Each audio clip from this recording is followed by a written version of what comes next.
নমস্কার, আমি চৈতালি। শ্রীতে সবাইকে স্বাগত। আজকে আমি তোমাদের শেখাচ্ছি হজমিগুলি।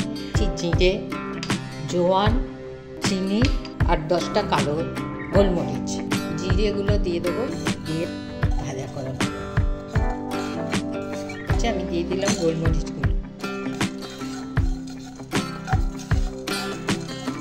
এই জোয়ানটা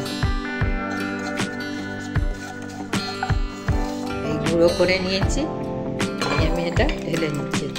চিনিটা মেশাচ্ছি, এই আমচুর পাউডার দিচ্ছি, এই বিট নুন দিলাম, এটাকে ভালো করে মিশিয়ে নিলাম। লেবুর রসটা অল্প অল্প করে দিতে হবে। আধখানা লেবুর রসেই পুরোটা মাখা হয়ে গেল। এবার আমি এটাকে ছোট ছোট গোল্লা করে আমি অনেক দিন রাখতেই পারবো, 1 মাস 2 মাস এরকম করে করে আমি হাত দিয়ে দিয়েও এরকম গোল করতে পারি। এক হাত দিয়েই করছি।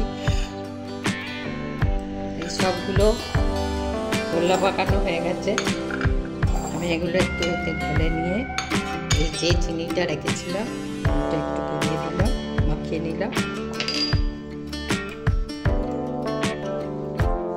হজমিগুলো রেডি হয়ে গেল।